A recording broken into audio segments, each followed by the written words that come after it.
Hello, my dear friends. I'm Dr. Wasim I Khan, Associate Professor, Shri Shivaji Law College, Parbhani, Maharashtra, India. So, in today's lecture, we will discuss the definition of complaint, which is a part and parcel of Bharatiya Nagrik Suraksha Sanhita 2023, which is a replacement of Criminal Procedure Code 1973. तो आज के lecture में हम एक specific definition discuss करने वाले हैं, जो है डेफिनेशन ऑफ कंप्लेंट। आगे बढ़ने से पहले मेरी रिक्वेस्ट है आपसे कि अगर अभी तक आपने मेरे चैनल को सब्सक्राइब नहीं किया है तो जरूर सब्सक्राइब करिएगा और बेल नोटिफिकेशन को प्रेस करिएगा, ताकि जब कभी भी मैं नया वीडियो अपलोड करूं तो उसका नोटिफिकेशन आप तक पहुंचे। तो चलिए स्टार्ट करते हैं definition of complaint. So the definition of complaint is given under section 2 sub clause H. According to section 2 subclause H, complaint means any allegation made orally or in writing to a magistrate with a view to his taking action under this Sanhita that some person, whether known or unknown, has committed an offense but does not include a police report. So, complaint is nothing but any allegation made orally or in writing to a magistrate. So, whenever any person making an allegation, whether it may be the oral allegation or written allegation to the magistrate, then that will be a complaint, and with a view to his taking action under this Sanhita, and making allegation before the magistrate with a view to taking action under this Sanhita. Suppose if I am making an allegation against any person before the magistrate, then it is my intention, it is my view that the magistrate should take an action against that particular person, and as per the provision of this Sanhita, that some person, whether known or unknown, has committed an offense but does not include a police report. Suppose if I am making any kind of allegation before the magistrate regarding any person, and my intention is that the magistrate should take an action against that person who has committed an offense, but it does not include a police report, that will be called as a complaint. तो complaint क्या है कि ऐसे allegation कि चाहे वो oral हो सकते हैं, रिटन हो सकते हैं, लेकिन वो एलिगेशन किसको जाके करे, उन्होंने मैजिस्ट्रेट को, है ना। मैंने ये कहा कि मुझे ये पर्सन ने मारा, मैं ये कह रहा हूं मैजिस्ट्रेट के सामने, मैं ओरल एलिगेशन लगा रहा हूं कि ए ने मुझे मारा। अगर मैं मैजिस्ट्रेट के सामने कह रहा हूं तो ये कंप्लेंट है, और मैं मैजिस्ट्रेट के सामने अपना जो दुखड़ा सुना रहा हूं, वो दुखड़ा सुनाने का रीजन क्या है, इंटेंशन क्या है, मेरा व्यू क्या है कि मैजिस्ट्रेट उस पर्सन के अगेंस्ट में एक्शन ले, और कौन से प्रोविजन के हिसाब से ले, संहिता के, भारतीय नागरिक सुरक्षा संहिता के हिसाब से उस पर एक्शन ली जाए। अब मैं ये भी बोल सकता हूं कि नोन पर्सन है या अननोन पर्सन है। मैं अगर जिसने मेरे पे अटैक किया, अगर मैं उसको जानता हूं नाम से तो मैं नोन पर्सन कहूंगा, बट उसको मैं नहीं जानता हूं तो मैं उसको अननोन पर्सन ने मुझ पर हमला किया ऐसा कहूंगा। But it does not include a police report. But complaint और पुलिस रिपोर्ट दोनों में डिफरेंस होता है।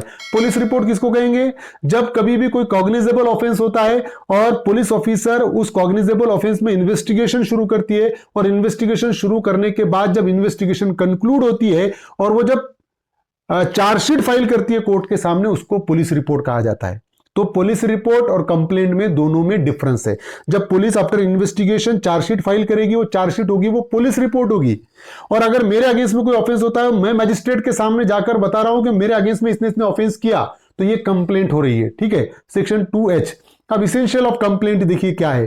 The first essential is that it is an allegation made with reference to the commission of any act. So whatever it may be the allegation, that must have a reference to the commission of any act which comes under the category of offense. तो जो भी allegation में लगा रहा हूं वो कैसा होना चाहिए, with reference to any act. मैं क्या कह रहा हूं, मैं मैजिस्ट्रेट के सामने कह रहा हूं कि ए ने मुझे मारा, तो उसने एक्ट किया मेरे अगेंस्ट में, इससे रिलेटेड एलिगेशन होना जरूरी है, कंप्लेंट का इसेंशियल पार्ट है। Some person known unknown has committed an offence, मैंने जो एलिगेशन लगा रहा हूं, मैं क्या बोल रहा हूं कि ए ने मुझे मारा, नोन पर्सन ने मेरे अगेंस्ट में ऑफेंस किया, मारा मतलब ऑफेंस किया। या अगर वो अननोन पर्सन है तो मैं जाके कहूंगा कि अजनबी था, उसका हुलिया ये था, उसने मेरे अगेंस्ट में ये ऑफेंस किया। तो ये जरूरी है, ये इसेंशियल पार्ट है कंप्लेंट का। एलिगेशन में भी ओरल और इन राइटिंग। अब बात ध्यान में रखिए, कंप्लेंट में जो एलिगेशन है वो ओरल भी हो सकते हैं, रिटन फॉर्म में भी हो सकते हैं, समझ रहे हो। Then complaint must be made to the magistrate. Complaint magistrate को अगर कोई जाकर अगर इंफॉर्मेशन दे रहा है तभी वो कंप्लेंट होगी।